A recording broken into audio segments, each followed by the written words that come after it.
It's time to stop swallowing that blue pill of corporate manipulation and remove the blindfold to a world not fabricated and mind controlled by the media. Enter a world of the twisted and deformed. Step into the light. Discover the truth.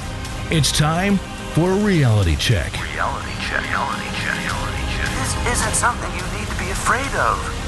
Now, two of the most controversial views of the paranormal as well as conspiracies you'll ever hear. The hosts of Reality Check, Jessica Johns and Joey Mirabella. Alrighty, what's up everybody? Welcome to a brand new episode of Reality Check. I'm Jessica Johns, and hey, you're not Joey. What's your name? I'm actually a Joey impersonator for the evening. I'm your Joey impersonator, Chad Collins.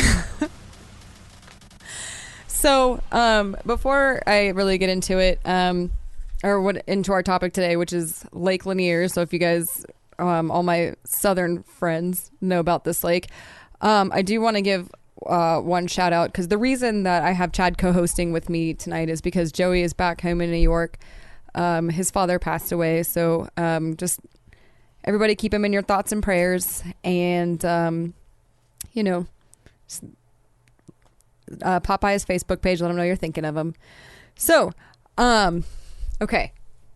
Condolences, Joey. Condolences. Okay, so we're gonna get into Lake Lanier, and it's a man-made lake, and there's a lot of man-made lakes. I know Lake Mead here is man-made. Also, Lake Allatoona in Atlanta, that's also man-made, but Lake Lanier has a nickname, and it's nicknamed the Cursed Lake. So before I tell you the reason why, because this all gave me nightmares last night. I'll never do research again before bed because I literally had nightmares. So a little history on Lake Lanier. It was it's named after poet Sidney Lanier, and it's a reservoir in the northern part of Georgia. It was created by the completion of the Beaufort Dam in 1956 on the Chattahoochee River. The lake encompasses 38,000 acres, or 59 square miles of water, and 692 miles of shoreline, with a max depth of 256 feet. It was named, like I said, it was named for the poet Sidney Lanier, and it was built and is operated by the U.S. Army Corps of Engineers. So Sidney Lanier,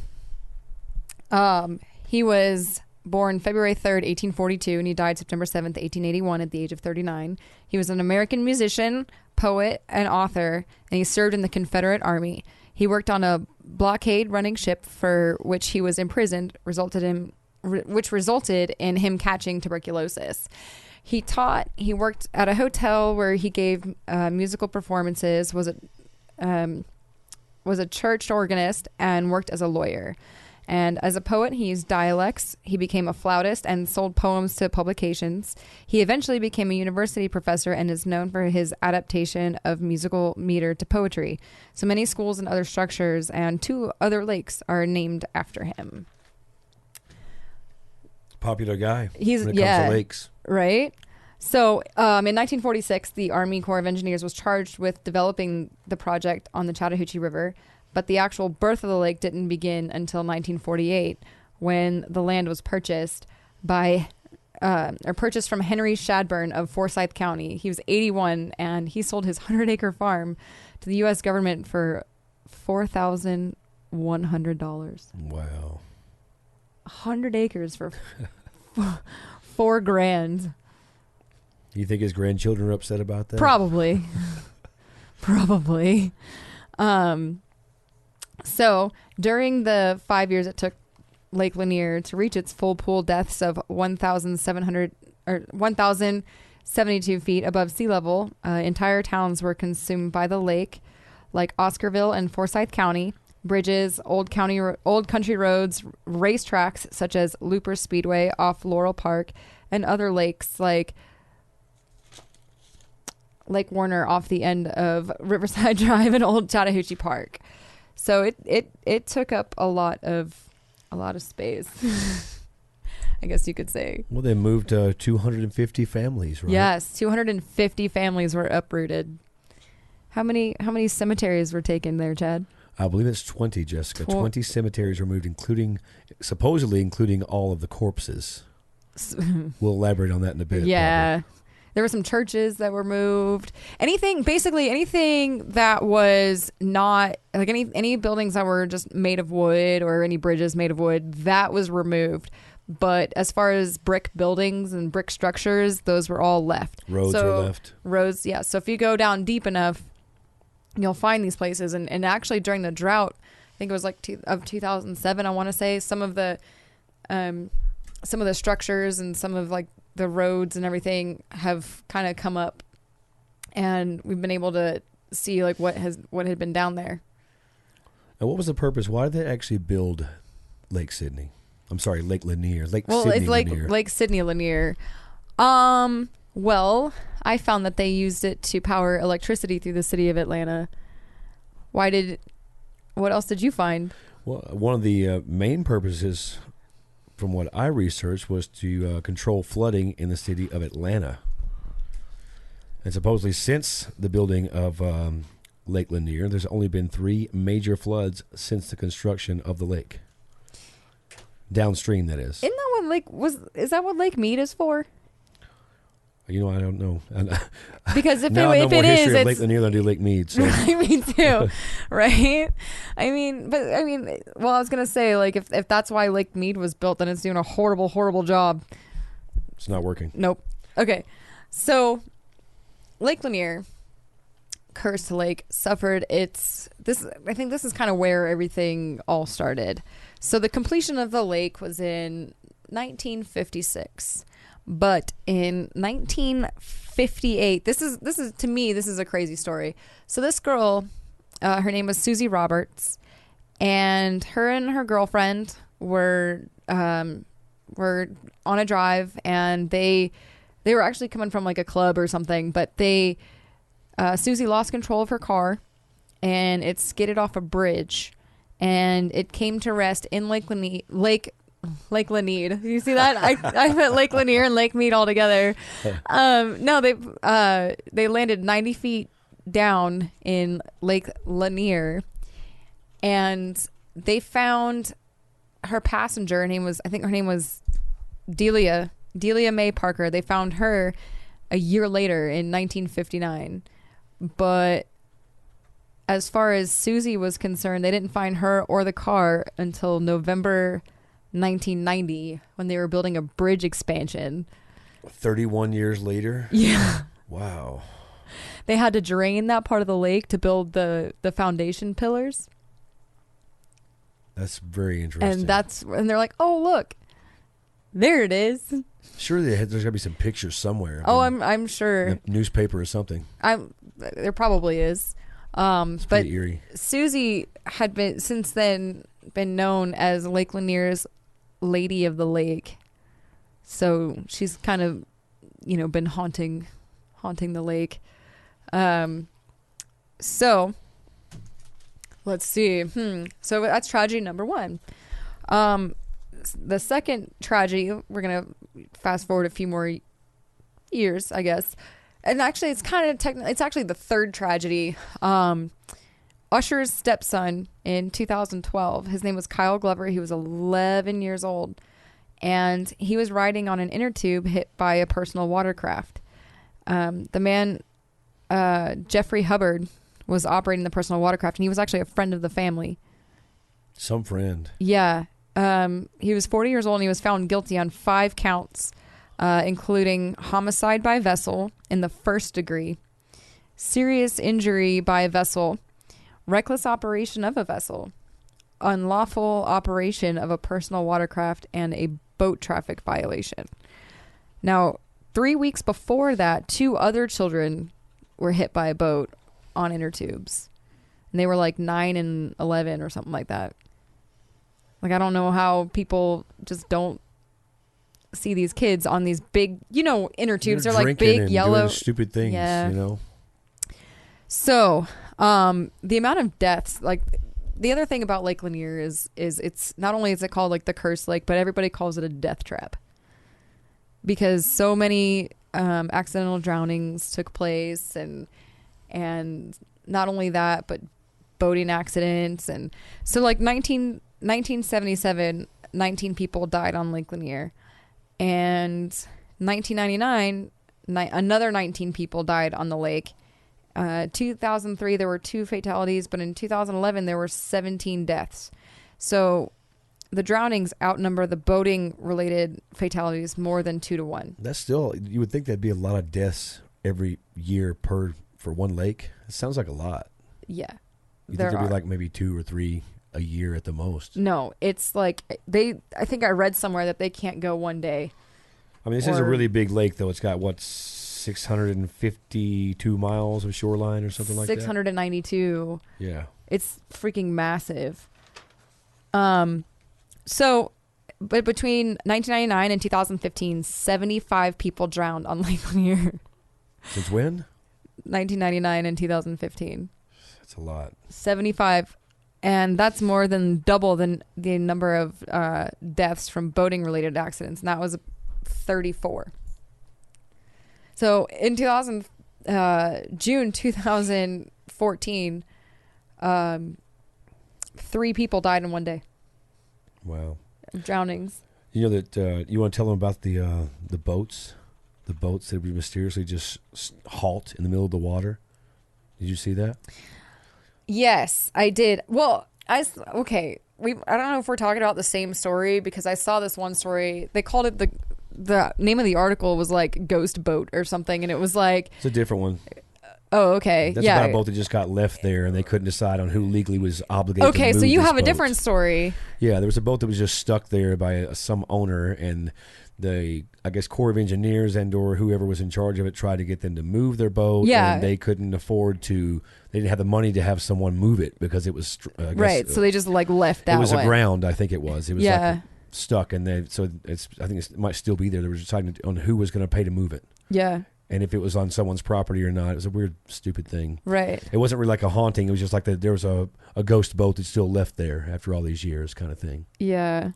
Did you find another story about? Well, no. There was other stories I heard. There was boats that were supposedly hitting something in the middle of the deep part of the water, and all of a sudden they would hit something that just stopped. They could not go anywhere, and then all of a sudden they were just released, and then the boat was able to move. I'm talking like a couple 100 feet of water. Right. A boat just stops as if it hit something that was holding it back, and then it was able to move freely, I guess, a while later. Yeah. Boats capsizing for no apparent reason. Yeah. Dangerous rogue waves coming from out of nowhere. That I can believe. Yeah. There could have been a little sinkhole. I'm sure it even happened. I'm sure it happened to me. I grew up on that lake. So that's right, you did. Yeah. You should share some of those stories. No, I mean, Did you ever feel like there were unseen hands pulling you underwater? No, but that's what my nightmares were about last night. Because I'm having, okay. So, some of the drowning stories, I'm just like, I don't get it. How are these people, if they know how to swim, how are these people drowning?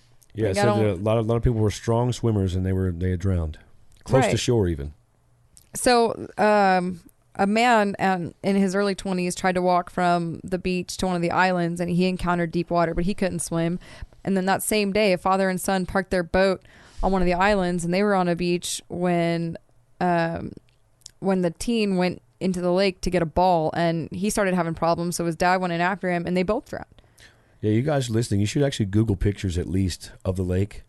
I forget how many islands there are, but there's a ton. Yeah. And I want to visit this lake very badly. I now want to buy a home on this lake because it's so beautiful. And there's so many little islands to go and chill on and stuff. Well, there's a water park on there that I will only go to. Like because it was between that and Whitewater, which Six Flags bought out, so now it's Six Flags Whitewater. But for those Atlanta residents, you guys all know Whitewater used to be gross until Six Flags bought it and cleaned it up. But I would only go to the Lake Lanier Islands Beach and Water Park because it was just so clean. And even the water there, like in the lake itself, I mean, there's zero visibility 90 feet down. Of course, that's why they couldn't find Susie. But like, I remember I was on that boat not too long after graduation with some of my friends. It was like Shout out Ashley, Lloyd, and Bobby and Sarah. And we were all on this boat, and you could actually see into the lake, because I would never like going swimming in the lakes, because I was always like, ugh, lake's gross. Yeah. You know, it's either the pool or the ocean. That's it. But Lake Lanier was so clear that it just was nothing. Like, you'd see like at least 10 feet down. So, I mean, I never had a problem with it, but it was, you know, I don't know. Like, that's... You really couldn't handle the lakes back in Nashville then. Gross. They're all like muddy. You can look if you can see 3 feet down. Right. That's what like Lake most. Allatoona. That's what Lake Allatoona is. I think my parents went there for over the weekend for Mother's Day, and because I know my mom had told me that she was going to the lake for Mother's Day, and I was like, haha, guess what stories I'm gonna tell? And she's like, oh, we're at Allatoona, which there is actually a ghost story behind that, because I used to go to camp at Lake Allatoona. And there's some ghost stories and urban legends surrounding that they used to take us on these trails. But that's a whole other lake.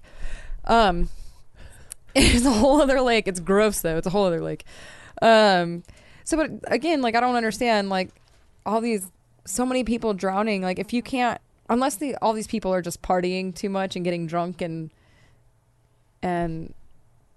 I don't know. I don't get how people drown these days. Drunken Georgia hillbillies. I can say that because I'm from Tennessee, so I'm a hillbilly, so I'm not insulting anybody. Well, that's why I thought this would be a fun thing to do, because we're both kind of from the South. So it's way down yonder below the Chattahoochee.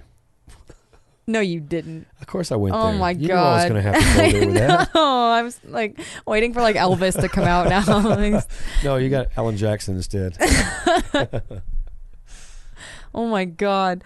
So, you know, and okay, so, okay, getting into even more of like the mysterious deaths and everything. So I have a couple of stories of people who have disappeared and have been found, you know, a few days later floating on a lake, or floating in the lake, really. This is what I want to hear about. Okay. So, let's see. The first one happened in, well, there was, 2014. I just read this one.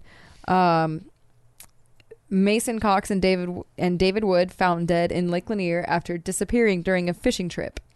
Their cause of death was drowning. They were both 20 years old, but again, had gone missing, found in the lake. How did two 20-year-old males just both of them drown? I don't know. How does a DeKalb County firefighter drown in the lake? 37 April, and this just happened. Jason Blaylock, 37 years old, was last seen Saturday, the 23rd of April, at a party near Sunset Cove at Lake Lanier, and he was found 5 days later floating in the lake. If you'll pardon the pun, something's fishy here. Yeah, I mean, I'm saying, like, okay, so, and here's a really big one. So, 2015, a man named Kelly Nash disappeared from his Gwinnett County home. 5 weeks later, a fisherman discovered his body floating in Lake Lanier a few miles from his house, and he had died from a single gunshot wound. This was the guy that was last seen playing Xbox by his girlfriend? Yes! Oh, my God. Yes. Okay, you read that story too? No, you told me about it. Oh, well. we did some pre-gaming before the... Oh, that's right. Well, because you got real specific there. But yeah, he was playing... Okay, so she checked on him about 3:30 in the morning because he liked to sleep on the couch. So she checked on him about 3:30 in the morning, and he was wide awake and playing Xbox. 7:30 in the morning, she got up to let the dogs out, and he was gone. He left without his wallet, money, credit cards, ID, phone, keys, or pickup truck. And he had no history of mental illness or drug abuse. Apparently, he did own a gun, and that was missing also. But there was no signs of foul play, and he wasn't suicidal or anything. So that remains a mystery. You know, and then August 2015, just last year, there was a shooting at one of the beach houses. These people were having a party, and some people showed up that weren't invited, so they got into a verbal altercation, and then one guy stepped in to try to break it up, and it became violent, and he ended up shot. He survived, but he ended up shot. So I don't know, just so much death and destruction that all surround this lake. And a lot of possibilities of what could possibly be behind it. Could be something in the water. Restless spirits. I would probably lean more towards restless spirits. You know what I mean? Like, they move 20 cemeteries. There can be no good vibes anywhere around there. It's like a poltergeist. Sounds like it. Poltergeist of hillbilly lakes. Well, yeah. Well, no, like in the movie, how they were like, oh, you know, they moved the cemetery, but they didn't move the bodies. So they just moved the headstones, yeah. So the bodies are all coming up, and that was, I swear to God, last night I could not sleep because I kept waking up. Every time I closed my eyes, I pictured myself on a boat with my friends, or like swimming around in the lake, and just these hands. I swear to God, when you said that today, when you were making that joke, I was like, oh, that's like what my nightmares were literally made of last night, because it's just, it's that crazy. I mean, all these churches, full on buildings, towns, people, just the fact that there are people still buried under that lake. There's no way they moved every single corpse. You know, No. There could be old cemeteries. I mean, it's from the Civil War and stuff that weren't even unmarked graves. You know, Indian graves. There's got to be someone that was left there. You know, Right? You don't know. Like, I'm interested to hear the ghastly part. After the break. Yes, I've got an urban legend about fish head, which kind of reminds me of the Jersey Devil story. It's a whole other show, but I'm going to tell the urban legend of fish head. And some of the most famous ghost stories. I feel like, who's that other? Who did that? Lots of guys did it. There's that Peter. What's the famous guy that hosted all the hauntings? Yeah, I don't know. Peter Graves. Yeah, that guy. Oh man, he's creepy. Well, that sounds dangerous. Once again, it's time to cross that line of deception and bring you a reality check They're serious. They mean what they're saying. with your mesmerizing hosts, Jessica Johns and Joey Mirabella. Alrighty, welcome back, everybody. I'm Jessica Johns, sitting here with my very sexy guest co-host, Chad Collins. How are you doing? How's it going over there? Shut up. That's what you hear when you're on the lake. Yeah, that's like a child ghost, you know. Oh man, child ghosts are so creepy. They are. Aren't they more creepy than any other ghost? They are.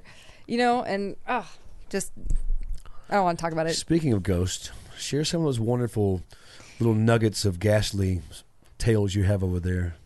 Okay, so before I get into this urban legend, I do need to mention one thing. Lake Lanier is famous for its catfish, too. I know that people who have nearly drowned going noodling for catfish, which is, I guess, when you get in the water and you fish for catfish with your hands, with your under rocks and things and bare holes. hands. Yeah. Gross. I couldn't do it. I'd be creeped out from just little Slimy 2-pound catfish. Ugh. They can sting you. Right. Ugh, gross. No, thank you. So it's famous for its giant catfish, and also piranha-like fish were illegally dropped into that lake too, introduced into that lake. Yeah, you could be talking about a certain species. I caught one time. It's I'll think of the name later on. Yeah. So it has really, really sharp teeth, and it looks like a bass other than its tail. Right, but its tail is straight. It's piranha-like, but it's not a piranha. Correct. Right. So it attacks other fish viciously. Yeah, but it was illegally introduced into that lake. So that lake's full of catfish and those other fish. So in getting and talking about the catfish is what is leading me into this urban legend that kind of reminds me a little bit of the Jersey Devil legend. Okay, so the legend of fish head, and this is where I get all Midnight Society on everybody. So, did you ever watch Are You Afraid of the Dark, Chad? I'm sure I've seen an episode before. I don't remember it. Okay. I wasn't an avid follower, but I had to have seen it. On Nickelodeon? As much late night TV and stuff I've watched over the years, I'm sure I've seen a little bit of everything. Okay. Well, you'll have to look that up. I was more of a Tales from the Crypt and Tales from the Dark Side kind of guy. Okay, well, we'll get there too. Okay. We'll get there too. Cool. Okay, so the legend of fish head. All right, so it is said that a woman expecting her firstborn was walking the shore of 6 Mile Creek, which the back of the creek empties into Lanier. The story goes that a giant catfish chasing prey splashed up near the shore and frightened the woman to such a degree that when her baby was born, he had the features of that very catfish. His eyes were small and beady. Yeah, true story. Well, not really true, but it's urban legend. Anyway, his eyes were small and beady. His mouth was nothing but a lipless slit in the face, and he never grew hair. His skin was pale gray, and his feet and hands had webs between the toes and fingers. He became known locally as, quote, Fishhead. He only went to school for a few days, but was made fun of so much that his mother never sent him back.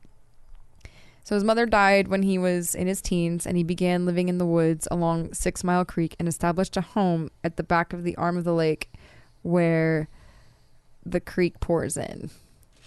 Wahaha. Help me. Right? Fishhead. That's a very original urban legend, I think. Yeah, but it's like the Jersey Devil and the Pine Barrens, where Mother Leeds had like a whole bunch of kids and was pregnant with her last child, and she said this child will be the devil, and so it became the devil, and she cursed him and he flew around. He began to grow wings, and his arms and legs were hooven. Yeah, his arms and legs became hooven, and he I like this one better. The fish head sounds a lot better to me. I mean, I'm a hillbilly, so I love catfish, and stories about creepy catfish kids sounds great to me. It does. Yeah, well, that would be, to me, like, that's something that if I were camping in the woods at Lake Lanier, that'd be like my first, that would be my first thing. I'd be like, okay, everybody, we're going to go out in the middle of the night. We're going to go searching for fish head. It sounds fun. Like campfire tales. You know they did that. They went on fish head. They were hunting for fish head. The fish head ghost boy. Now, where'd you say that he was seen? You say he's seen in some particular cemeteries where they see him. Supposedly, there's sightings of him, right? Not fish head. That's a whole other story. Oh, okay.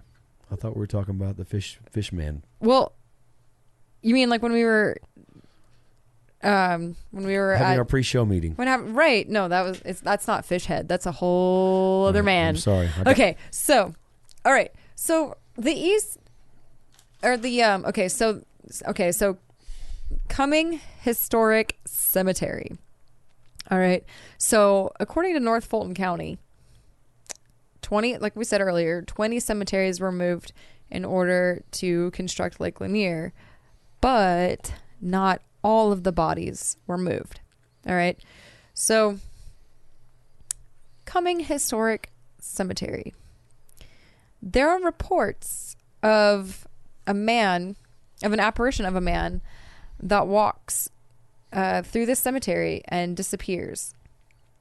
And he's described as tall, wearing a dark suit and hat, and sporting a long white beard and a Bible.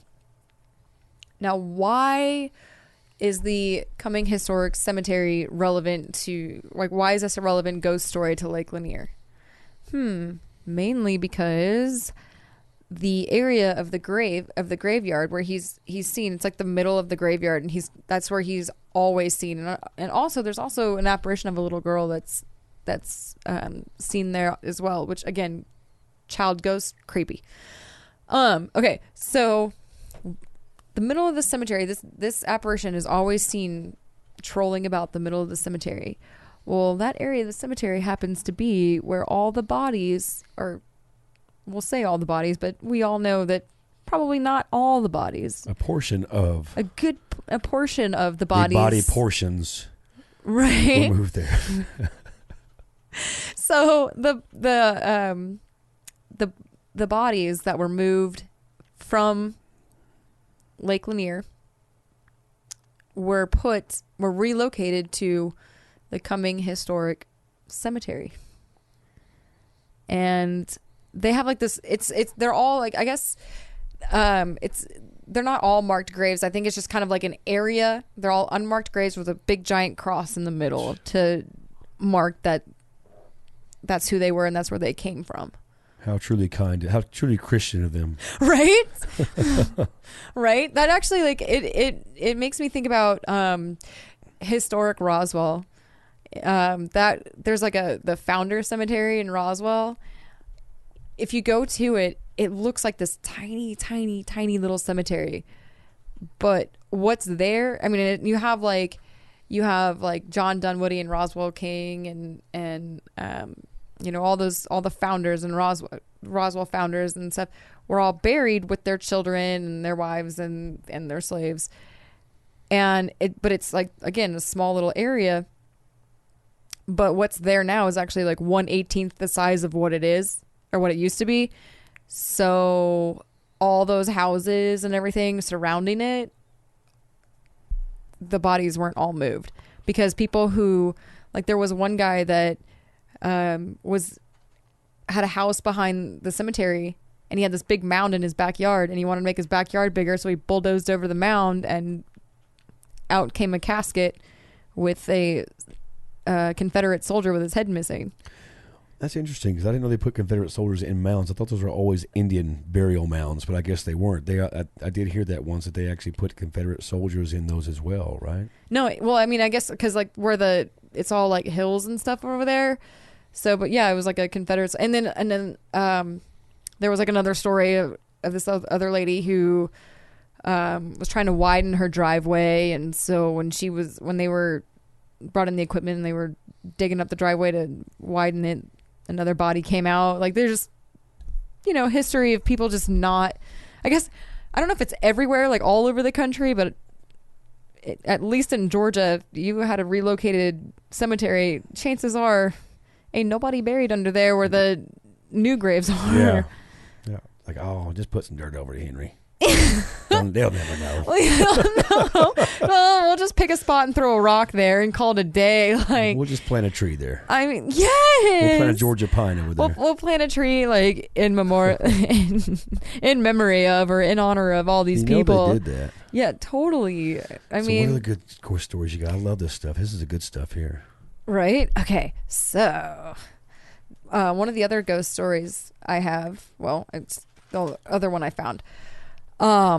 So there are these men fishing in like a 12-foot rowboat on Lake Lanier, like 1:00 in the morning. And they had a little light on their boat just in case like another boat went by, could see them, for safety purposes. Well, they knew they were the only ones out on the lake, and 1:00 in the morning they see a guy on like a log raft with a lantern, and like it's got a lantern on, it's a lantern on hanging on a pole, and then the guy on the raft is using the pole to move the raft, except that pole had to have been at least 45 feet long in order to touch the bottom to pull the raft around. Henry, can you imagine how long that pole is he's using? That scares me a little bit. Right? So then, and they're like kind of watching this happen. Like, who's still on a log raft these days? And why does he, what's up with the lantern? And I mean, again, they said like the first problem with that was, the pole needed to be as long as it was. So all of a sudden, the man on the raft starts yelling, and then he jumped in the lake and started swimming towards them. So they panicked, thinking it was some psychopath, or their words were drunken rednecks. Their words, not mine. I'm sure they weren't drunken rednecks, though. No, okay, of course not. So they panicked and they started to flee, and they went to turn the boat around to head back to shore. And they looked back and they shined their flashlights in the area where they saw the man on the raft, and there was nobody there. Log raft gone, lantern gone, the man in the water gone, nobody there, and they couldn't explain it. And after when everything was going down, they didn't really come to the paranormal conclusion of it. They just thought maybe Deliverance or something. Yes. I never saw that movie. I haven't seen it since I was a little kid, and I probably had no business watching it. Thanks, Mom and Dad. Well, now I'm gonna I wonder if it's on Netflix or YouTube. Yeah, you know it's on YouTube. I was watching the haunt. Well, it wasn't the Haunting in Connecticut 2, but it was ever watch The Haunting from Discovery Channel? Is The Haunting? It was on Discovery Channel. That's where The Haunting in Connecticut movie took place, because that was based on a true story. It was on one of the stories. And then I watched this other one today about another haunting in Georgia. Same kind of thing. I was kind of getting in the mindset of Georgia hauntings. It sounds pretty creepy, though. Georgia hauntings, Well, Georgia. They're famous for it. Yeah. Kind of like Tennessee's famous for the Bell Witch, Oh, that is my favorite story ever. I always wanted to go to. I've been through Adams, Tennessee, but I've never been to that area. Oh man, that is so cool! I love the whole Bell Witch story. When we were kids, there used to be a story that said if you looked in the mirror and you said I hate the Bell Witch 3 times in a row, that she would appear and scratch your face. That's crazy. Well, John Bell sold some land to this lady, and he was a really bad man. Yeah, he sold some land to this lady, or leased some land to this lady, and she couldn't pay him for it, and he took it back from her, and she cursed him, and then all of this stuff started happening to his daughter, and then he died, and just. Yeah, I heard some weird things, like maybe some incest was involved in the Addams family and yes, stuff like that too. That I heard that she was that he was molesting her or something. Same thing with Lizzie Borden. Yeah. In Fall River. You ever hear the Lizzie Borden story? No, ma'am. Oh, I love the Lizzie Borden story. Lizzie took an axe and gave her mother 40 whacks, and when she had seen what she had done, she gave her father 41. No, ma'am. Oh man, that's a whole other show too. I love Lizzie Borden. But yeah, I love Southern ghost stories like that. I mean, Georgia's pretty much one of the most famous Southern states, I think, even as a Tennessean, for hauntings. Oh yeah. I was I was a tour guide for the Roswell ghost tour for a little while. That's how I knew the stories I was told today, and then I opened up my own tour in Villa Rica, and they had some really cool history, but also some crazy hauntings there too. And of course, then you always have Savannah and their history, and then you go to New Orleans and you have their crazy messed up history with voodoo and Marie Laveau and Marie Laveau. Yes. You ever watch American Horror Story? Yes. Did you see the episode, the Coven season? I probably don't remember. Where they had the witches and stuff? I'm attention deficit. I know I saw that show. I couldn't tell you one single episode, one specific about it. Oh. I miss the forest for the trees most times. What? You never heard that story? I miss the forest for the trees? No. Google that after the show. Yeah, it's like you didn't see, you just, there was something there right in front of your face and you missed it. It means I missed the forest for the trees. Oh. Yeah. Maybe you've been gone from Georgia too long. I've been gone exactly 4 years. No, that's not long enough to forget a saying like that. I've never heard a saying like that. Well, I guess, There's got to be a Lake Lanier story somewhere about the forest and the trees. I like this lake, though. I want to go visit it. It is really pretty. You guys have to Google pictures of this lake. It's really, really awesome. And they've got a bar. It's called Cocktail Cove. I don't know if it's still there or not. Or at least if it's still called Cocktail Cove. But you could just kind of row up in your boat and party. And sounds good. For anyone who does want to Google it, by the way, it's spelled Lanier, Lake Lanier. Yes. There's lots of ways you could probably spell that if you didn't know what you're looking for. Right. I can't find it. Like Sydney, it's spelled Sidney, not Sydney. Because I that's what I first looked up. I was like, okay, it's like Sydney Lanier. So I was like, and I Googled it and spelled it wrong. You got any more ghastly tales over there from Lake Lanier, or do we use them all up? I use them all up. Let's make up one. Let's start really, all these people, again, we talked about the many ways how these people could drown. They could have like, swam down to try to find the towns. And yeah, some divers actually go down there. Did you? I was kind of following everything in Twitter and chat, but did you guys mention about the boats with the lanterns on them that looks like the Grim Reaper that has been reported going across the lake there as well? There was a ferry I thought I heard about, something like that.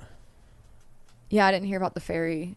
Yeah, there's a couple that they're like the Tales of the Grim Reaper, where you get in the boat and you get and you go across, be boated across. There's been many different sightings of that particular mythological boat, let's say, going across the lake there as well. Yeah, everybody's got a tale. Like somewhere. in Once Upon a Time, the ferry taking you to the underworld. Yeah, basically. Anybody that watches Once Upon a Time, like. Well, yeah, the myth, the mythology of going down, into the fiery pits of hell or whatever. And stuff. Right. Yeah, absolutely. That's been reported and seen many times from quite a few people. Nice. Well, Tina brought up something too during the break about how the government flooded the town because it was already haunted. Yeah, they thought it was already. They wanted to kind of like just bury it literally. They drown it. Drown out all the horror stories. Well, the other thing was interesting. We mentioned during break too is that the Bilderberg Group had a meeting there in 1997.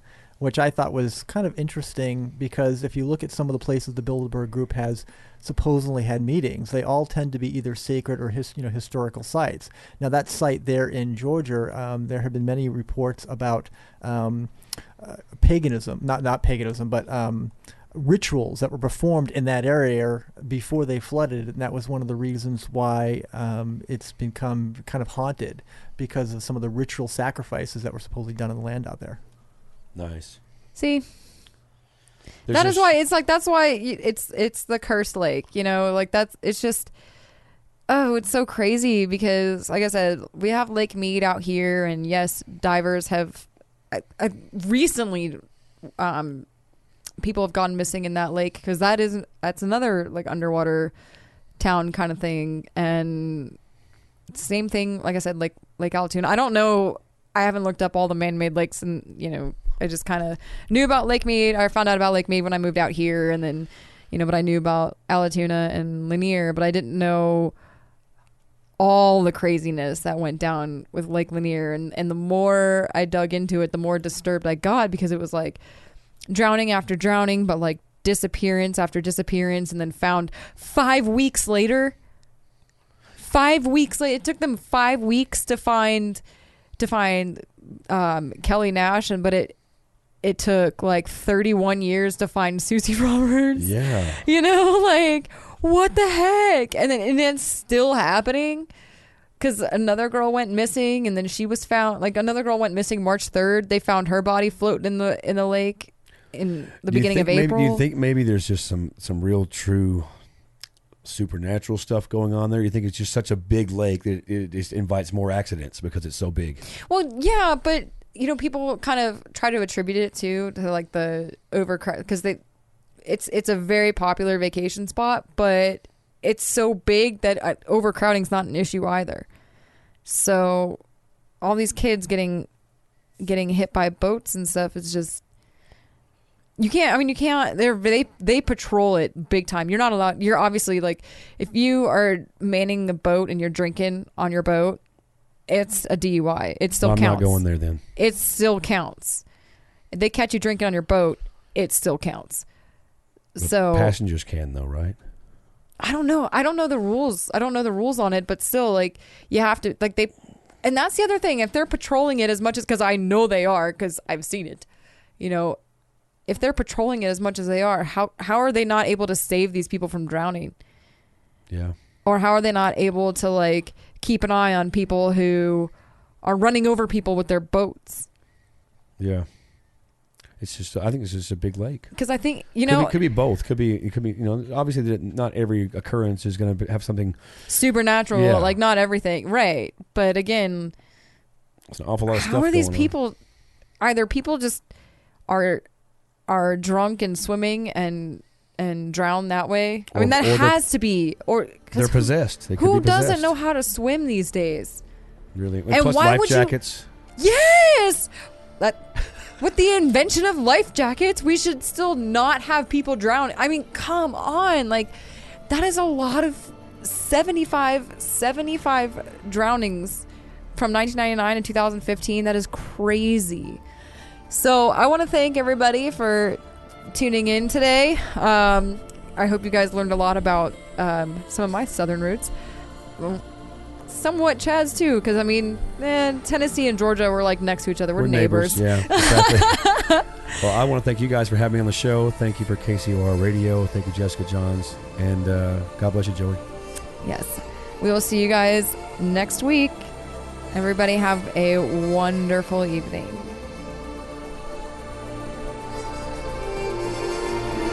Stand by. You've been listening to Reality Check, the one show that doesn't prepackage and spin the truth as propaganda, hosted by Jessica Johns and Joey Mirabella.